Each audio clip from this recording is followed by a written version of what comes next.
Assalamualaikum warahmatullahi wabarakatuh. Waalaikumsalam warahmatullahi wabarakatuh. Bismillahirrahmanirrahim. Alhamdulillahi rabbil alamin. Wal aqibatu lil muttaqin. Wala udwana illa 'alal zalimin. والصلاة والسلام على أشرف الأنبياء والمرسلين إمام المتقين سيد الغر المحجلين وعلى آله وأصحابه المجاهدين الطاهرين أما بعد. Saudara-saudara kaum muslimin rahimakumullah. Nabi Musa alaihi salam adalah salah seorang nabi yang termasuk di dalam kelompok ulul azmi, 5 di antara yang terbesar.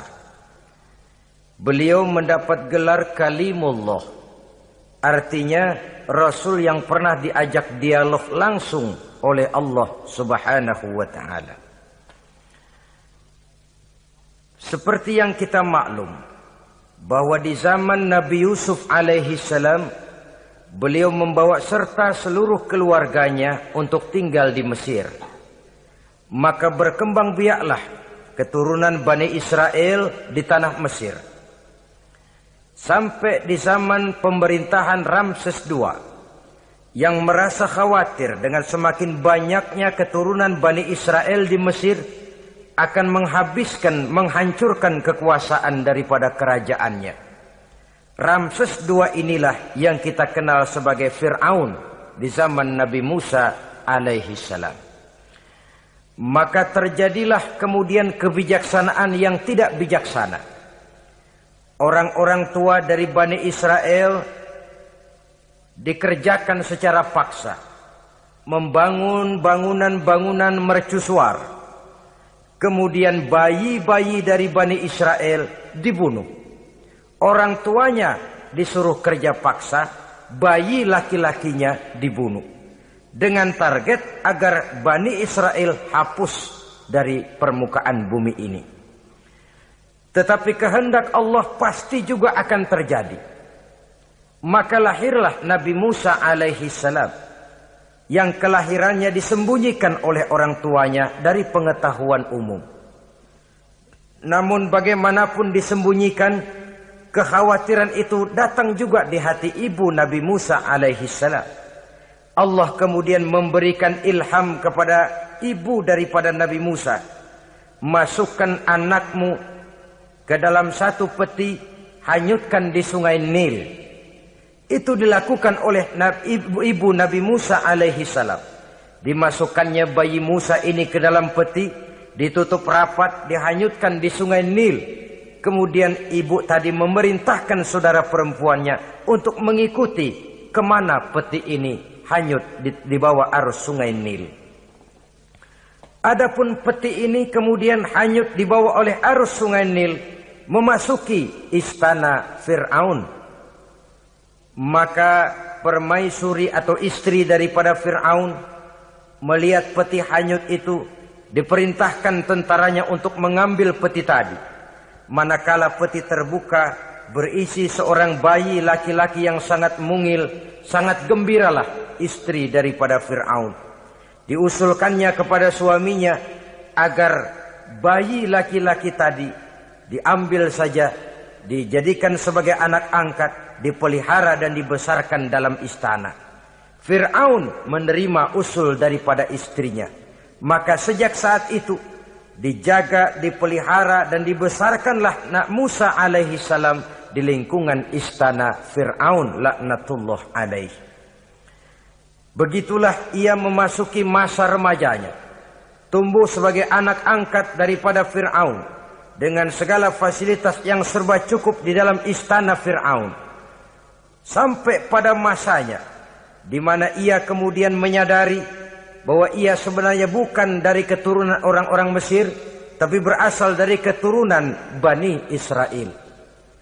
Sehingga satu hari ketika ia keluar dari istana, ia bertemu dengan orang yang sedang bertengkar. Satu dari keturunan Bani Israel, satu lagi dari orang Mesir.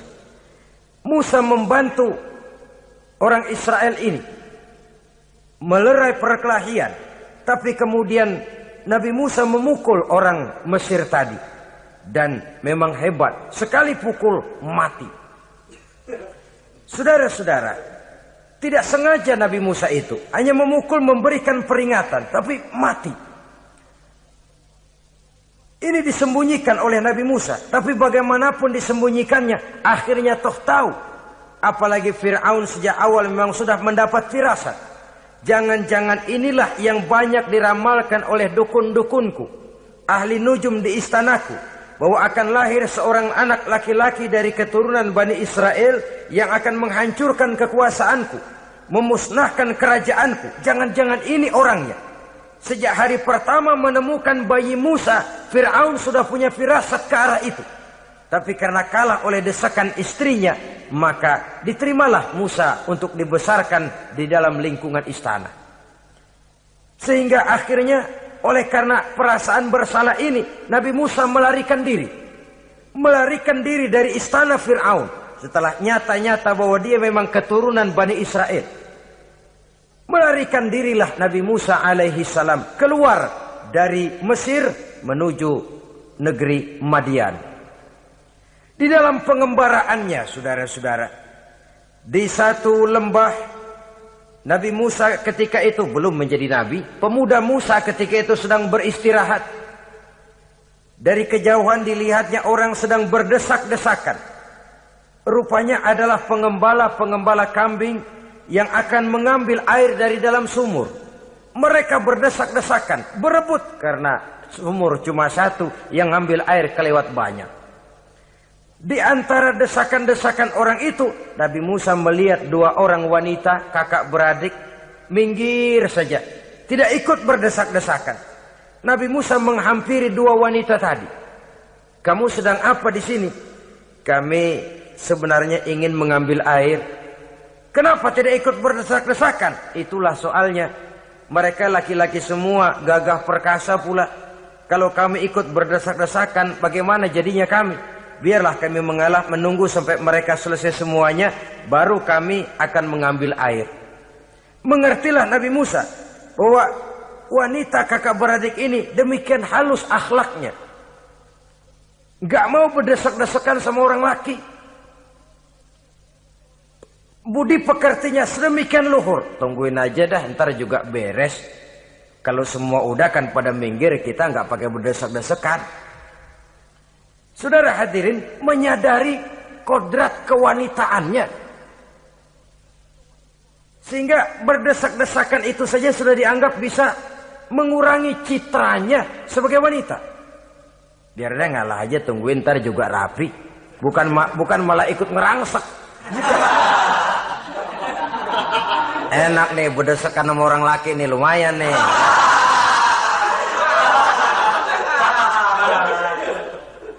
Sepintas itu saja sudah cukup bagi Nabi Musa, pemuda Musa, untuk menilai akhlak daripada wanita itu tadi. Oh, kalau kamu nunggu begini aja lama, kata Nabi Musa. Sudah, sini saya tolongin. Diambil embernya, Nabi Musa ikut berdesakan. Karena Nabi Musa memang kuat badannya, gak lama sudah dapat air. Sodorkan ke sana. Si wanita segera tahu bahwa pemuda ini begitu baik budi pekertinya, mau menolong orang yang dalam kesusahan. Akhirnya, bagaimana kalau kamu ikut saja ke rumah saya? Bapak saya sudah tua, senang hatinya kalau kamu ikut ke rumah, kenalan sama bapak saya. Ayolah, ayolah, berangkatlah. Dalam perjalanan, si wanita ini berjalan duluan, Nabi Musa di belakang. Kemudian Nabi Musa bilang, sebentar, saya duluan, kamu belakangan. Kenapa rupanya?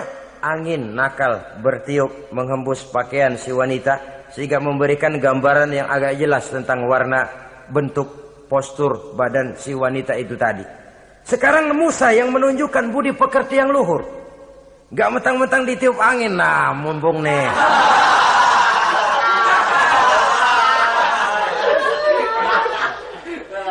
Rezeki nih, kapan lagi nyari yang begini ya? Jadi dua-duanya sudah menunjukkan satu akhlak yang sangat luhur. Dan manakala sampai di rumah si wanita kakak beradik tadi, diceritakanlah halnya bahwa dia ditolong oleh seorang pemuda. Inilah orangnya. Sangat bersukacitalah hati orang tua kedua wanita itu tadi. Lalu usul si wanita tadi, Pak, kita kan di sini banyak punya kambing, nggak ada yang bantuin gembala. Bapak sudah tua. Kalau ini orang kita minta tinggal di sini saja, gimana Pak? Ya terserah kamulah. Akhirnya Nabi Musa tinggal di sana. Menurut satu riwayat 8 tahun ikut mengembalakan kambing. Dan orang tua tadi tidak lain adalah Nabi Syuaib alaihi salam, yang pada akhirnya kemudian Nabi Musa dikawinkan dengan wanita itu tadi. Setelah berumah tangga, Nabi Musa ingat kembali bahwa ia sesungguhnya keluar dari Mesir karena menghindarkan diri. Bahwa kaumnya Bani Israel hidup di Mesir itu tertindas di bawah rezim kekuasaan Fir'aun yang zalim.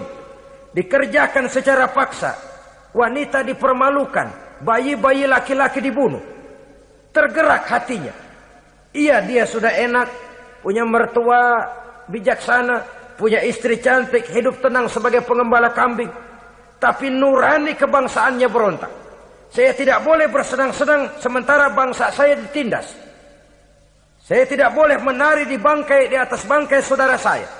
Saya tidak boleh tersenyum di atas penderitaan saudara-saudara saya. Saudara-saudara saya Bani Israel merintih di bawah penindasan Fir'aun. Saya harus membebaskan mereka. Diceritakanlah hal ini kepada mertuanya. Wah, ya kalau pakai bahasa mertua, saya mau kembali ke Mesir. Untuk apa Musa? Untuk menyelamatkan saudara-saudara saya Bani Israel yang masih dalam cengkraman kezaliman rezim Fir'aun. Saya harus membebaskan mereka. Ya kalau memang itu tekadmu nak, berangkatlah. Bapak mengiringimu dengan doa. Berangkatlah Nabi Musa bersama istrinya. Sampai ketika beliau sedang istirahat di satu lembah, dari kejauhan beliau melihat ada api menyala. Beliau berkata kepada istrinya, kau tunggu di sini. Tidak lama saya akan kembali. Saya akan menghampiri api itu. Berangkat Nabi Musa ke arah api menyala tadi. Makin didekati makin terang sinarnya. Sampai kemudian terdengar suara, ya Musa, inni ana rabbuka fakhla' na'laik. Innaka bil wadil muqaddasi tuwa wa ana akhtartuka fastami' lima yuha. Wahai Musa, akulah Tuhanmu. Bukalah terompahmu. Sesungguhnya engkau berada di satu lembah yang disucikan bernama lembah tua. Aku telah memilihmu Musa, dan sekarang dengarlah apa yang diwahyukan kepadamu. Pada saat itulah turun wahyu pertama, dan resmilah sudah Nabi Musa diangkat menjadi Rasul oleh Allah Subhanahu wa ta'ala. Di satu lembah di Bukit Tursina. Apa wahyu yang pertama turun? Bunyinya, innani anallah, la ilaha illa ana fa'budni. Sesungguhnya aku inilah adalah benar-benar Tuhanmu. Tidak ada Allah selain daripada aku. Maka hendaklah engkau hanya beribadah menyembah kepadaku. Ini umum saudara. Semua Rasul yang diutus Allah, inilah ajaran prinsipnya. Anallah, la ilaha illa ana. Akulah Allah Tuhanmu. Tidak ada Tuhan lain selain Allah. Semua Rasul membawa ajaran ini. Oleh sebab itu, bukan hanya sekadar percaya kepada Tuhan saja yang penting. Sudahlah, pokoknya kan percaya kepada Tuhan. Iya, Tuhan yang mana?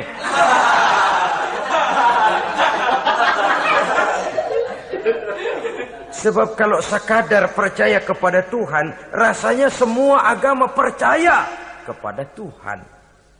Begitulah orang Hindu percaya kepada Tuhan, tapi Tuhan menurut mereka Trimurti, Wisnu, Siwa, Brahma.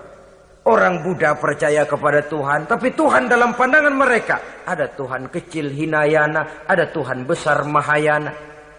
Orang Majusi juga percaya kepada Tuhan, Tapi Tuhan dalam pandangan mereka, ada Tuhan kebaikan, namanya Ahriman. Ada Tuhan kejahatan, namanya Ahura Mazda. Orang Nasrani juga percaya kepada Tuhan. Tapi Tuhan kata mereka dalam bentuk Trinitas. Tuhan Anak, Tuhan Bapa, Ruhul Kudus. Ini semua Tuhan dalam pandangan mereka. Jadi kalau sekadar percaya kepada Tuhan, percaya kepada Tuhan, percaya kepada Tuhan. Tuhan yang mana? Itu yang prinsip. Itu yang prinsip. Sebab salah kita dalam mempercayai Tuhan, kita akan terjebak ke dalam penyakit. Kalau tidak kufur, syirik. Dan dua-dua itu bapak moyangnya dosa.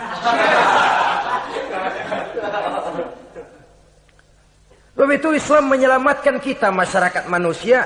Ya ayyuhan nasu ubudu rabbakumul ladzi khalaqakum. Hai manusia, Tuhanmu yang perlu kamu sembah itu hanyalah Tuhan yang telah menciptakan kamu. Dan itu tidak lain adalah Allah yang lam yalid wa lam yulad wa lam yakul lahu kufuwan ahad, yang laisa kamitslihi syai'un. Ia tidak beranak, ia tidak diperanakkan, dan ia tidak bisa diserupakan dengan apapun. Dialah Allah itu. Begitu wahyu yang diberikan kepada Adam, kepada Nuh, kepada Ibrahim, kepada Yusuf, bahkan kepada Musa alaihi salam. Innani anallah, la ilaha illa ana, fa'budni. Akulah Allah, Tuhanmu. Tidak ada Tuhan lain selain daripada aku Allah. Maka kepadakulah kamu hanya menyembah. Ini wahyu yang pertama turun. Sudah berisi tauhid. Jadi hakikatnya agama Yahudi, saudara, adalah agama tauhid. Agama monoteis. Agama yang mengajarkan hanya ada satu Tuhan untuk seluruh alam. Dan Tuhan itu adalah Allah subhanahu wa ta'ala. Sebab itu syahadat orang Yahudi bunyinya begini. Shema Yisrael, Yahweh Elohenu, Yahweh Echad. Ini syahadatnya orang Yahudi. Itu perbedaan bahasa Suryani Ibrani dengan bahasa Arab. Kita Isma itu bahasa Arab, dia Shema. Isma, Shema. Shema Yisrael, Yahweh Elohenu, Yahweh Echad. Ahad Echad.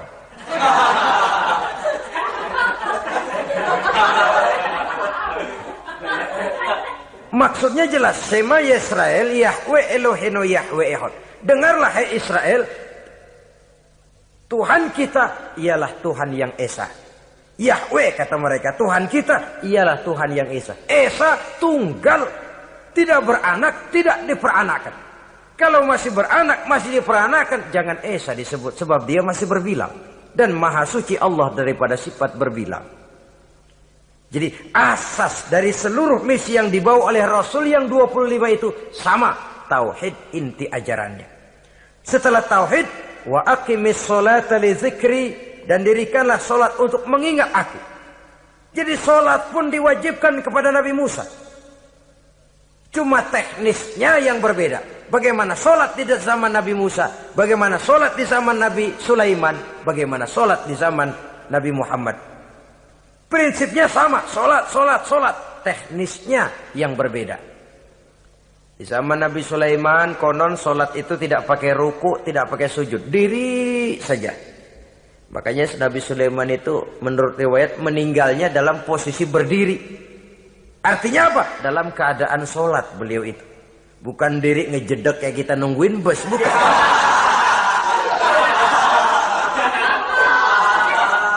Berdiri dalam kondisi solat. Tapi yang jelas solat itu setiap Nabi. Hanya teknisnya saja yang berbeda. Jadi ini sudah akidah dan syariat. Akulah Allah Tuhanmu, tidak ada Tuhan lain selain aku. Ini kan akidah. Yang kedua, wa aqimis sholata li dzikri, syariat. Dirikan solat untuk mengingat aku. Inna sa'ata atiyatun, sesungguhnya kiamat itu pasti akan datang. Ini juga sudah urusan beriman, percaya kepada yang gaib. Saudara-saudara kaum muslimin rahimakumullah. Setelah mendapat wahyu ini, turunlah perintah Allah kepada Nabi Musa. Apa kata Allah? Izhab ila fir'auna innahu tagha. Sekarang Musa, berangkatlah kamu menuju Fir'aun. Ia telah melampaui batas. Berangkatlah kamu ke sana Musa, hadapi Fir'aun, sampaikan dakwah ini, ia telah melampaui batas. Innahu tagha, ia telah berlebih-lebihan. Nah, saudara-saudara, jadi dua fungsi sudah.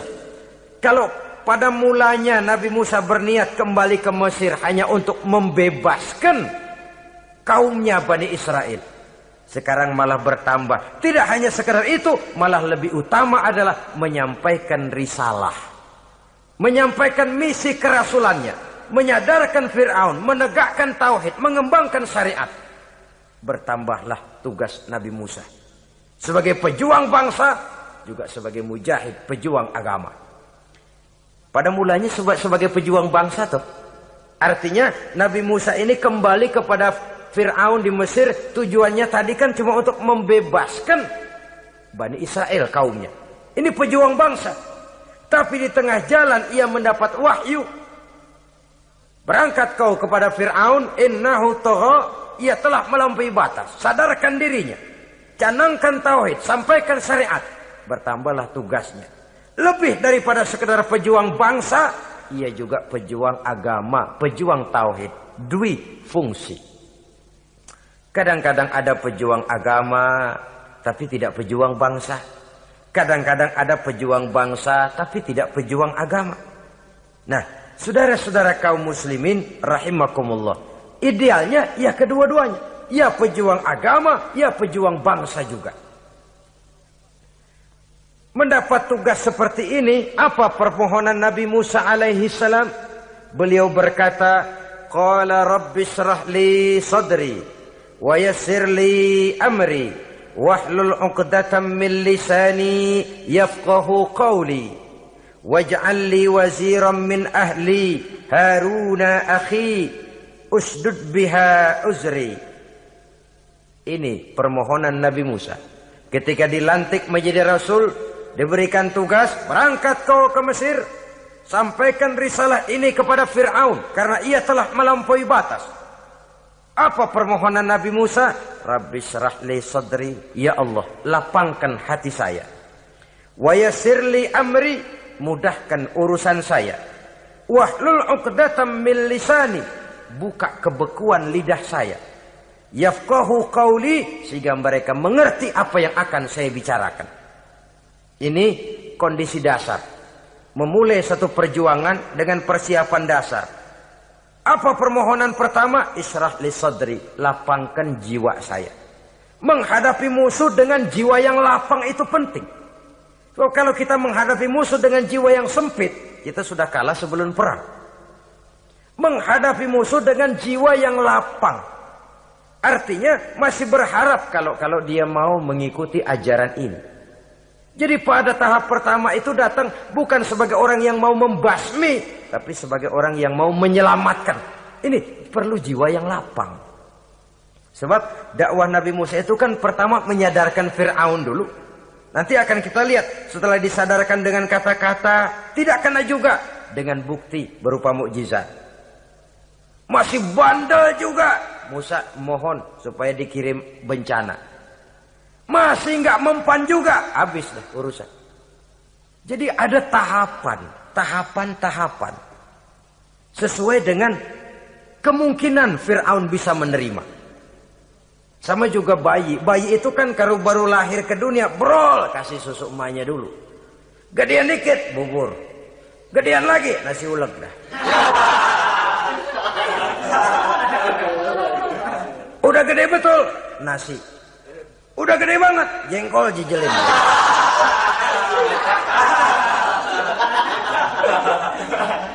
Jadi ada semacam tahapan. Kalau begitu lahir dikasih jengkol kan habis. Peringatan dulu. Setelah peringatan, bukti berupa mukjizat. Dihadapkan dengan sihir, menang mukjizat.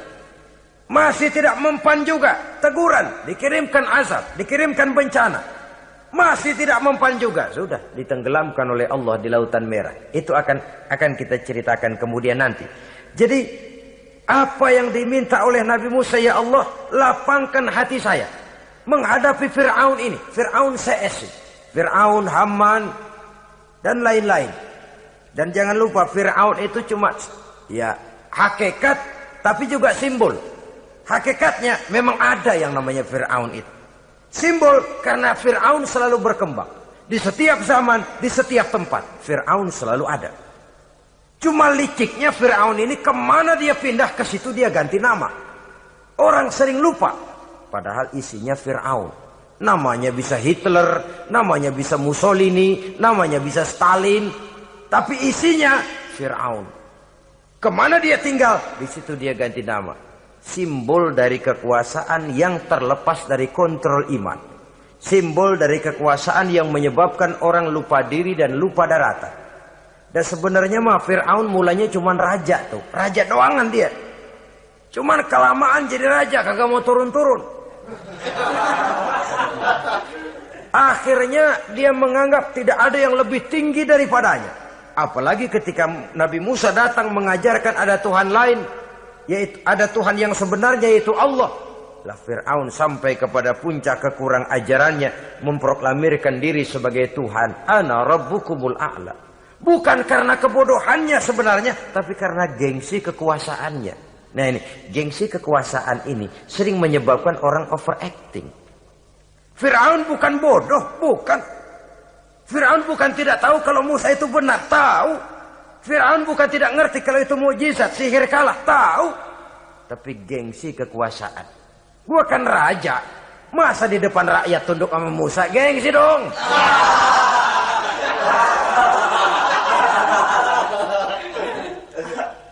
Cobalah lihat, gengsi kekuasaan sering membuat orang mau menginjak-injak kebenaran. Mau membohongi hati nuraninya sendiri. Mau membohongi kolbinya, hatinya. Padahal itu sudah, orang kalau sudah hatinya sendiri dibohongin, apalagi orang lain, sudah manusia paling kejam itu. Cuma karena gengsi kekuasaan saja. Gengsi kekuasaan kadang menganggap remeh kecil Nabi Musa. Kadang merasa besar di depan rakyatnya, tiba-tiba harus tunduk kepada dakwah Musa. Ntar dulu, ada apa sama Musa? Dia kanyut, gue yang ngangkat. Iya toh, peristiwa di Sungai Nil itu. Karena aku yang nyelamatin, aku yang besarkan dia di istanaku. Gengsi kekuasaan sering menyebabkan orang overacting. Bukan karena kebodohannya, dia tahu itu benar. Tapi dia berat untuk mengikutinya. Kenapa? Gengsi kekuasaan. Inilah watak Fir'aun. Oleh sebab itu Nabi Musa minta, ya Allah, lapangkan hati saya menghadapi orang kayak Fir'aun ini. Wa yassirli amri, dan mudahkan urusan saya. Nah, ini. Orang berjuang itu saudara, setelah segala taktik dan strategi dibicarakan, segala persiapan fisik disiapkan, jangan lupa, wa yassirli amri, ya Allah, mudahkan urusan saya. Sebab sepanjang yang bisa kita lakukan hanyalah berusaha dan berusaha. Kepastian, ketentuan, hak prerogatif daripada Allah Azza wa Jalla. Kalau Allah memberikan kemudahan, satu dunia orang mau menghadang, no problem. Kalau Allah sudah memberikan kemudahan, satu dunia orang mau mendatangkan kesulitan, gak ada gunanya. Wa yassirli amri, mudahkan kiranya urusan saya ini ya Allah. Karena sudah terbayang oleh Musa. Pertama faktor psikologis. Bagaimanapun Fir'aun itu kan bapak angkat sendiri. Ya orang kalau nasihatin orang lain barangkali nggak terlalu jadi beban moral. Tapi kalau sudah menasehati orang yang pernah mengasuh dan membesarkan dia, itu kan beban moral. Sulit posisi ini. Apalagi kekuasaan mutlak berada di tangannya, tentaranya gagah perkasa.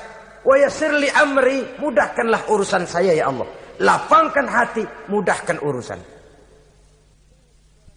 Saudara-saudara kaum muslimin rahimakumullah. Permohonan yang ketiga dari Nabi Musa, setelah minta dilapangkan hati dan dimudahkan urusan, wahlul 'uqdatam min lisani, bukalah kebekuan lidahku. Satu riwayat menjelaskan bahwa Nabi Musa memang agak gagap kalau bicara. Riwayat lain menjelaskan bahwa beliau agak sedikit cadel. Tapi yang jelas, minta agar dibukakan kebekuan lidah. Ini mengandung satu pelajaran. bahwa cara menyampaikan sesuatu akan sangat menentukan sesuatu itu sendiri. Sesuatu yang baik, kalau salah cara kita mengucapkannya, salah cara kita menyampaikannya, jadi tidak baik kesan orang. Ini soal ucapan. Soal hati itu Allah saja yang tahu. Tapi kan orang sebelum tahu hati ini, omongan yang didengar, tingkah laku yang dilihat. Maka ini yang diminta oleh Nabi Musa alaihissalam. Misi risalah ini berat. Menyampaikan pesan ilahi ini tidak ringan. Kalau salah saja ngomong, akan timbul kesalah pengertian. Oleh sebab itu, wahlul 'uqdatam min lisani, bukalah kebekuan lidah saya ini, supaya lancar bicara untuk menyampaikan yang hak, menghancurkan yang batil. Cara kita menyuguhkan sesuatu sangat menentukan sesuatu itu sendiri. Saudara datang ke rumah saya, yang saya suguhkan cuma segelas teh pahit dan singkong goreng. Tapi kalau dengan kata-kata yang menyentuh, enak didengar telinga, nggak berasa tuh singkong goreng. Sebaliknya yang disuguhkan makanan mahal, mewah, lezat, caranya kasar, omongannya nggak enak didengar. Makan dah sikat abis ini, gue tahu lu lapar abis ini.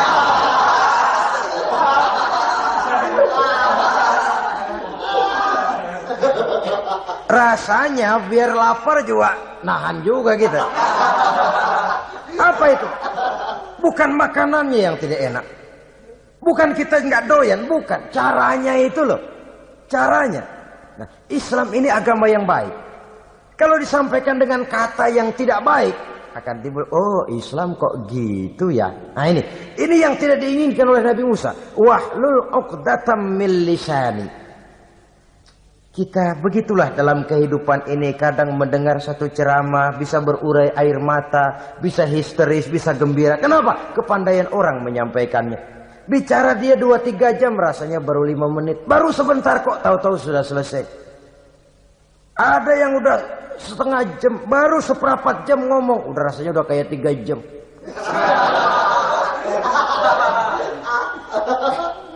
Kita udah membisikkan, udah dah.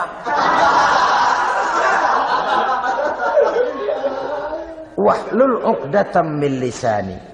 Targetnya apa? Yafqahu qauli, agar mereka memahami. Tentu lawannya agar mereka tidak salah mengerti, agar mereka tidak salah paham. Sebab kalau misi ini diterima dengan salah paham, dakwah tidak nyambung. Maka ini doa banyak dibaca, diamalkan oleh orang-orang mimbar yang sering pidato. Lapang hati melihat kerumunan orang banyak, tapi nggak dak-dikduk, nggak kena demam mimbar. Udara dingin tapi keringat, baju basah. Saudara hadirin yang saya hormati, lalu permohonan yang selanjutnya daripada Nabi Musa alaihi salam, waj'al li waziran min ahli, dan jadikanlah bagiku seorang pembantu dari keluargaku. Siapa? Haruna akhi, dia tidak lain adalah saudaraku Harun. Usdud biha uzri, akan saya limpahkan kepadanya segala beban-beban yang saya derita. Artinya orang berjuang perlu teman, nggak bisa sendirian. Nggak, bagaimanapun hebatnya kita tetap memerlukan bantuan daripada orang lain. Sendiri memang lebih baik daripada berteman orang jahat. Tapi berdua lebih baik daripada sendiri. Bertiga lebih baik daripada berdua. Makin banyak, makin baik. Untuk satu persoalan yang besar, memerlukan kebersamaan.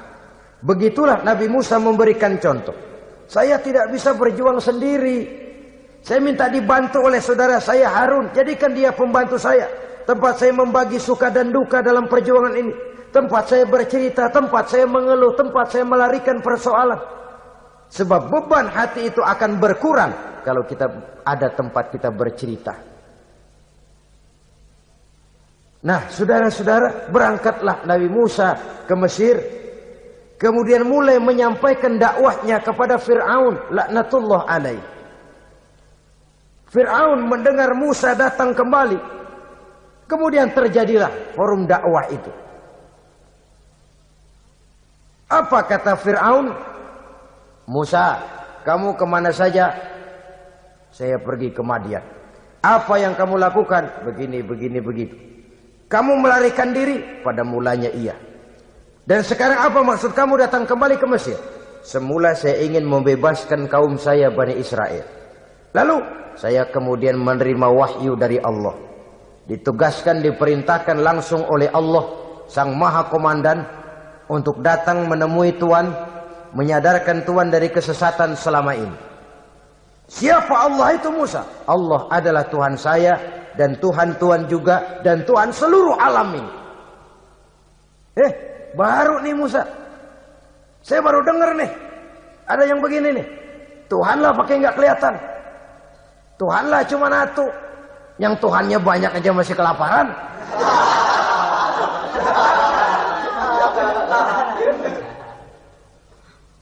Di mana Tuhan?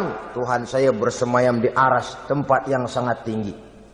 Hei Haman, kata Fir'aun kepada Perdana Menterinya, bikin menara yang tinggi. Bikin rakyat kerja paksa lagi, bikin menara tinggi. Naik Fir'aun ke atasnya, melepas panah dari atasnya. Menurut satu riwayat, panah itu ditangkap oleh malaikat, ditublaskan ke ikan, lalu dikembalikan lagi kepada Fir'aun dalam kondisi di mana panah itu berdarah. Dia tangkap lagi oleh Fir'aun, turun ke bawah, pidato di depan rakyatnya. Lihatin, Tuhan Musa udah saya panah nih. Mati. Saudara hadirin yang saya hormati, dengan segala macam dalih Fir'aun mencoba mengingkari dakwah Nabi Musa alaihi salam. Baiklah Musa, andai kata kamu benar, apa buktinya? Tuhan mau apa? Kamu sanggup menandingi tukang sihir saya? Insya Allah. Ayo kumpul tukang sihir, kumpul. Kumpulkan tukang sihir, dilepaskan tali-tali kecil, berubah jadi ular mengejar Musa. Musa oleh Allah difirmankan, lemparkan tongkatmu Musa. Musa melemparkan tongkatnya. Tongkat Musa kemudian berubah menjadi ular besar yang menerkam ular-ular kecil tadi. Habis itu ular kecil ciptaan tukang sihir Fir'aun. Begitu hebat mukjizat yang diberikan Nabi Musa, dan Fir'aun tahu itu mukjizat. Tapi dia ingkar juga. Tidak mau beriman. Sudah nyata bukti, sudah jelas saksi, dia tetap ingkar. Akhirnya Nabi Musa berdoa memohon kepada Allah, Rabbana innaka ataita fir'auna wa mala'ahu zinatan wa amwalan fil hayatid dunya.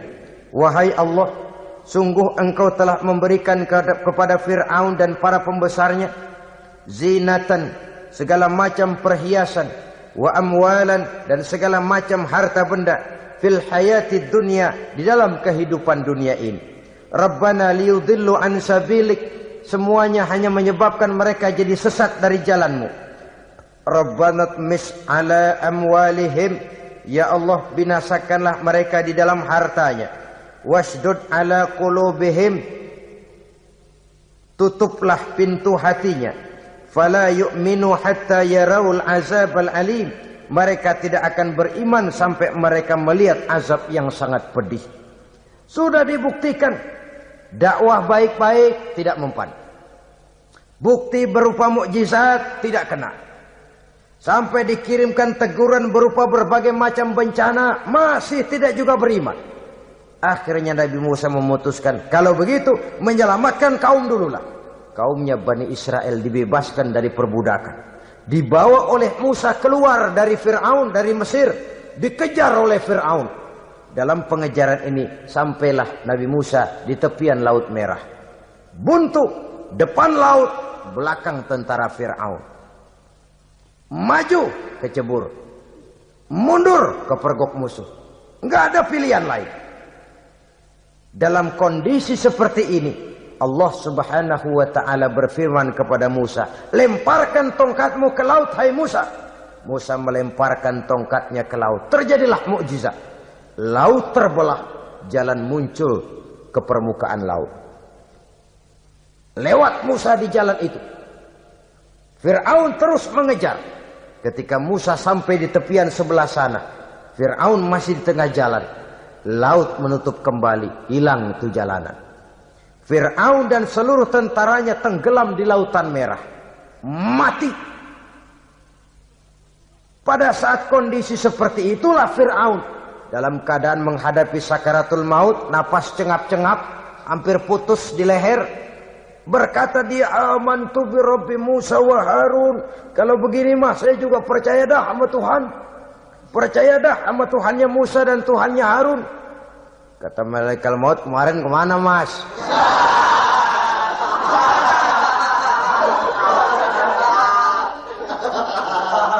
Sudah gini hari baru mau percaya, terlambat. Terlambat. Akhirnya Fir'aun mati. Mati, tapi badannya utuh. Allah berjanji, wa kadzalika nunajjika bi badanika litakuna liman khalfaka ayah. Kami selamatkan badanmu Fir'aun agar menjadi pelajaran bagi orang-orang sesudah kamu nanti. Fir'aun mati, tapi badannya selamat terdampar di tepi pantai. Oleh rakyat Mesir, wah ini raja kita nih. Raja kita, ketemu. Hidup, mati.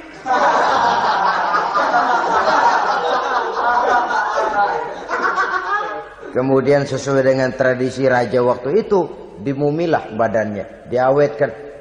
Sehingga sampai sekarang, jenazah atau jasad daripada Fir'aun ini masih tersimpan dengan baik di museum negara di Mesir itu. Saudara-saudara kaum muslimin rahimakumullah.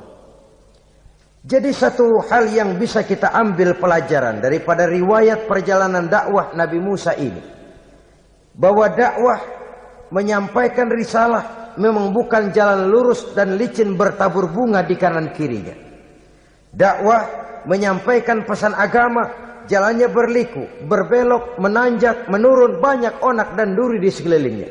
Yang paling makan hati adalah apabila sudah berdakwah kepada penguasa yang zalim, seperti halnya Fir'aun ini. Bagaimanapun ia punya kekuasaan, ia punya tentara, ia bisa menghitamkan yang putih, ia bisa memutihkan yang hitam.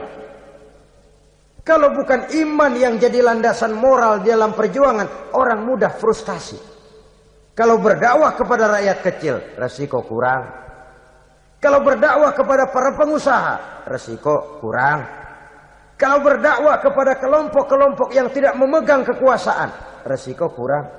Tapi kalau sudah kelompok memegang kekuasaan, yang tersinggung gengsi kekuasaannya, disitulah resikonya sedemikian besar. Ini yang dihadapi oleh Nabi Musa alaihi salam. Tapi yang dijalaninya dengan tabah, dengan tekun. Karena kebenaran memang bisa ditekan, tapi satu hal yang jelas, kebenaran sama sekali tidak akan bisa dikalahkan. Buat sementara dia bisa ditekan, tapi lambat atau cepat dia pasti akan muncul ke permukaan, dan kebenaran jugalah yang akan tampil sebagai pemenang. Sebenarnya kurang apa Fir'aun? Kekuasaan mutlak berada di tangannya. Seluruh menteri-menterinya adalah pendukungnya belaka. Rakyat dipaksa untuk takut dan taat kepadanya. Dia adalah kekuasaan tunggal di Mesir. Sementara kaum Bani Israel berada di bawah penjajahannya, penindasannya, kesewenang-wenangannya. Dan bahkan ketika Nabi Musa sudah menyampaikan dakwahnya, Fir'aun malah sempat mengungkap jasa. Musa, kamu kok sekarang bisa begitu? Enggak ingat ya dulu, kamu hanyut di sungai Nil, istri saya kan yang angkat. Saya yang besarkan di istana saya. Kok sekarang kamu bisa ngelawan saya sih? Ini biasa. Apa jawab Nabi Musa? Kenikmatan yang kau berikan kepada saya belum seberapa ketimbang penghinaanmu kepada kaum saya Bani Israel. Jangan kau menyangka Fir'aun, kalau saya kau bikin senang, saya lalu akan mau mengkhianati bangsa saya sendiri. Tidak. Sama sekali kesenangan yang kau berikan kepada saya tidak akan menutup mata saya dari kondisi yang dihadapi oleh kaum saya, oleh umat saya. Mereka tersiksa, mereka menderita, mereka merana. Haruskah saya lupakan mereka cuma karena saya sudah tinggal di istanamu, engkau yang membesarkan? Padahal kau pun membesarkan saya bukan karena kemauanmu. Desakan daripada istrimu. Jangan ngitung-ngitung jasa Fir'aun. Andai kata pun jasamu ada kepada saya, belum seberapa ketimbang penghinaanmu kepada bangsa saya Bani Israel. Di situ Nabi Musa menunjukkan sifat nasionalisme yang sangat tinggi. Rasa nasionalisme yang sangat mendalam. Kadang-kadang kan orang ya seperti di zaman penjajahan Belanda, karena diangkat jadi tuan tanah, bangsanya sendiri diinjak-injak. Karena diangkat jadi centeng dikit dah, kumis mbaplang dah, bukan main. Bangsanya sendiri diinjak-injak. Fir'aun mengingatkan ini. Kalau cara kita, lo gede di sini, makan di sini, segala macam di sini dah. Masa lupa kacang sama kulitnya? Kasarnya mah lu bisa begini nih, Musa nih, gue yang rawatin lo. Saya yang menjagamu, mengangkatmu dari sungai Nil. Masa sekarang sudah gede begini kamu mau berhadapan dengan saya? Punya pikiran dong dikit kalau cara kita. Mikir dong, mikir. Dulu lagi kanyu di Nil, siapa yang angkat? Musa tidak membantah. Betul itu Fir'aun, betul. Tapi apalah artinya semua itu ketimbang penghinaan yang engkau berikan kepada bangsa saya.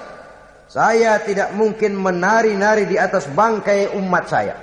Saya tidak mungkin bersenang-senang di atas penderitaan kaum saya. Dan saya tidak mungkin senyum ceria di atas derita daripada kaum saya. Dengan tidak melupakan jasamu, saya tidak akan merubah pendirian saya. Saya ingin membebaskan penjajahan. Saya ingin membebaskan kaum saya Bani Israel dari belenggu penindasan. Kalau engkau sudah tidak mau mendengar dakwah yang saya sampaikan, tidak mau bertuhan Allah, tidak mau menyembah kepadanya, tetap dengan keangkuhan dan kesombonganmu sekarang ini, okelah, berjalanlah dengan keyakinanmu. Tapi saya harus membebaskan kaum saya Bani Israel. Saudara-saudara kaum muslimin rahimakumullah. Itulah jalan dakwah, jalan menyampaikan risalah agama, risalah Islam. Sekali lagi, bukan jalan lurus bertabur bunga. Tapi agama memberikan ajaran, balighu anni walau ayat. Sampaikan dari aku walaupun cuma sekedar satu ayat saja.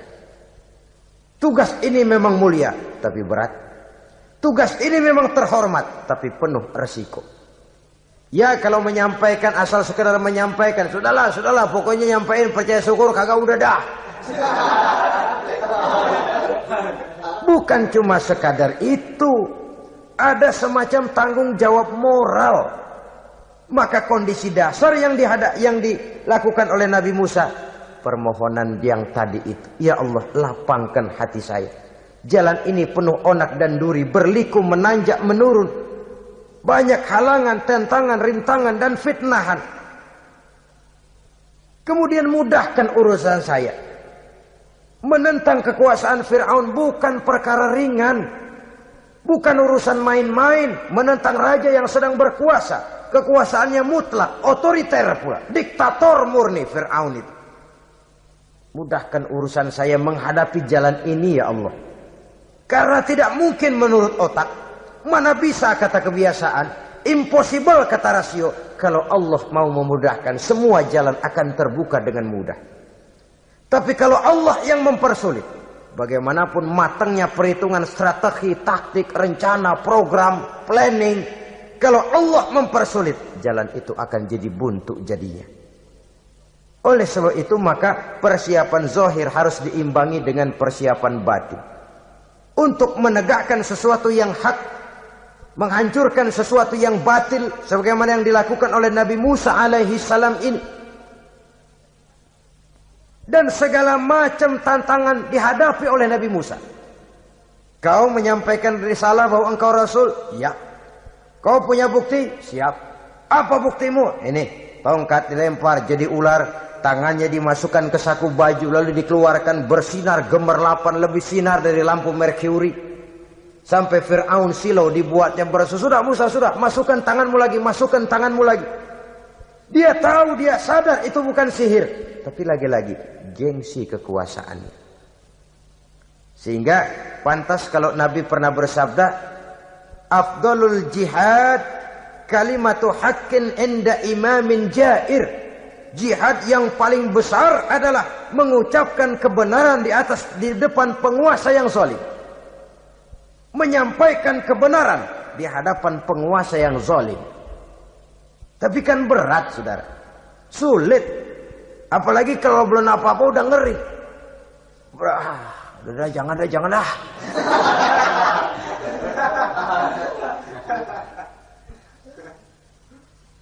Itu sebabnya Ishrah li sadri, lapangkan hati saya.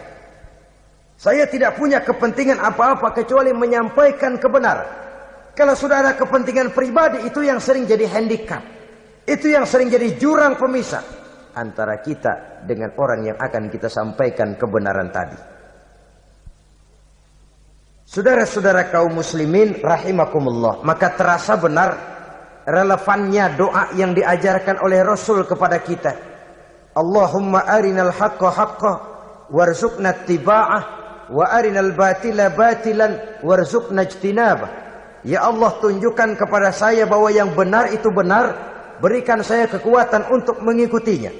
Ya Allah, tunjukkan kepada saya bahwa yang salah itu salah, berikan saya kekuatan menghindarinya. Kenapa? Orang sering tahu bahwa itu benar, tapi tidak berdaya mengikutinya.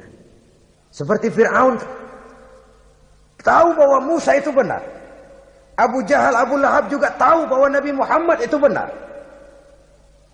Abrahat juga tahu bahwa Nabi Ibrahim itu benar. Namrus juga tahu Ibrahim itu benar. Tapi mereka tidak berdaya mengikuti kebenaran karena gengsi kekuasaannya. Kadang kita tahu bahwa itu salah. Salah itu. Tapi karena dilakukan oleh orang yang punya kekuasaan, kita lalu tidak berdaya menghindarinya. Malah terjebak ikut-ikutan salah. Lalu menghibur-hibur diri. Sudahlah, tak ada gading yang tak retak.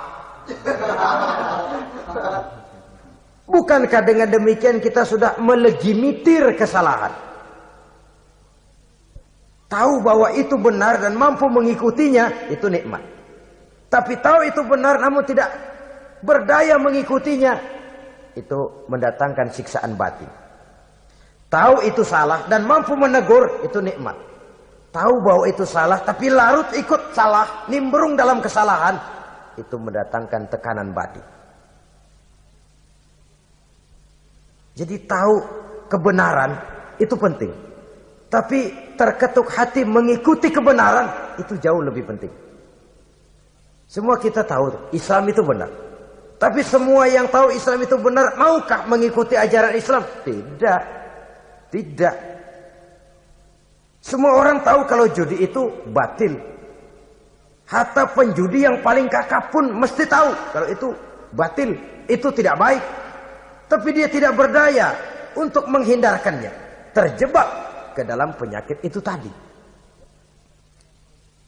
Oleh sebab itu, saudara-saudara kaum muslimin yang saya cintai, tidak ada satu ucapan yang lebih baik. Dalam istilah Quran itu Allah menjelaskan, "Wa man ahsanu qawlan mimman da'a ila Allah wa 'amila salihan wa qala innani minal muslimin." Ucapan siapakah yang lebih baik dalam hidup ini selain daripada mimman da'a ila Allah, selain daripada ucapan orang-orang yang menyeru ke jalan Allah, orang-orang yang menyadarkan kepada agama, ini jalan Allah, mari ikuti, itu jalan setan, mari tinggalkan. Wa amila salihan, tidak cukup sekedar berdakwah mengajak orang ke jalan Allah, dia juga beramal soleh. Dia bangun rumah sakit, dia bangun madrasah, dia bangun masjid, dia makmurkan majelis taklim, dia santuni yatim piatu. Wa qala innani minal muslimin, seraya berkata, saya termasuk orang yang berserah diri kepada Allah.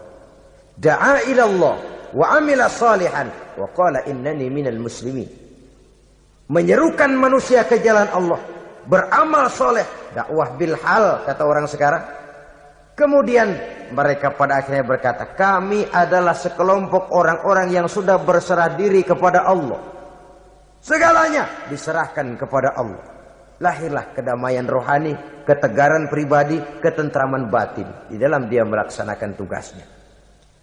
Kalau tidak, maka nanti ya tuh orang kan gua ajak baik-baik nyuruh sembahyang, ngapa gua dimusuhin? Dipikirin, kurus dah. ampek gaya deh. Makan hati. Soal orang mau beriman atau tidak itu bukan urusan kita. Tugas kita hanya sekedar penyampai. Tugas Rasul hanya sekedar penyampai. Kalau dakwah sudah disampaikan, metode sudah disusun, pendekatan sudah baik, tapi orang tidak mau beriman, Allahumma inni qad ballaghtu, ya Allah, sudah saya sampaikan. Ya Allah, sudah saya peringatkan. Ya Allah, sudah saya sampaikan. Ya Allah, sudah saya tegur. Kalau toh tetap begitu juga, sudah saya sampaikan, ya Allah. Di sana kelapangan lalu tumbuh. Jadi dengan kata lain, kita hanya berusaha, hidayah adalah di tangan Allah. Oleh sebab itu, kita ini termasuk yang bersyukur telah mendapat limpahan hidayah ini. Kalau kita lihat Fir'aun CS termasuk Haman, Perdana Menterinya, dan seluruh bala tentaranya, kurang apa? Mereka lihat mukjizat. Mereka saksikan kebesaran Allah. Di dunia juga mereka sudah dikirim bencana, teguran kepada mereka, entah tidak juga beriman. Dan strategi Nabi Musa mula-mula dialog, diajak ngomong, diajak bicara, diajak mikir, tukar pikiran. Allah itu begini-begini, oh tidak bisa, iya begini-begitu. Masih tidak percaya juga, dibuktikan mukjizat, tongkat jadi ular, tangan bisa mengeluarkan sinar. Masih ingkar juga, keluar doanya nih. Doa yang ada dalam surah Yunus ayat 88-89. Rabbana tmis ala amwalihim. Ya Allah, cukup dah. Seruan sudah disampaikan, peringatan sudah diberikan, mukjizat sudah mereka lihat, tapi nggak juga mau beriman. Buresin aja harta bendanya dah. Habisin aja. Habisin dah. Dikasih perhiasan kehidupan dunia. Innaka ataita fir'auna wa mala'ahu zinatan wa amwalan. Dikasih harta, kesenangan dunia, bikin sesat. Habisin aja dah. Wastud ala qulubihim. Hatinya 4 dah. Udah dipatri, udah enggak mempan apa-apa. Sudahlah ya Allah. Wala yu'minu hatta yaraul azab al-alim. Rasanya mereka memang enggak bakal mau beriman kalau belum melihat azab yang sangat pedih. Dan memang setelah timbul tenggelam, napas mau sekarat, baru beriman. Terlambatlah sudah. Nah, saudara-saudara kaum muslimin rahimakumullah, bagaimana akhir daripada perjalanan Nabi Musa ini, insya Allah akan kita bicarakan pada pertemuan berikutnya. Terima kasih atas perhatian saudara. Mohon maaf atas segala kekurangan. Wassalamualaikum warahmatullahi wabarakatuh. Waalaikumsalam.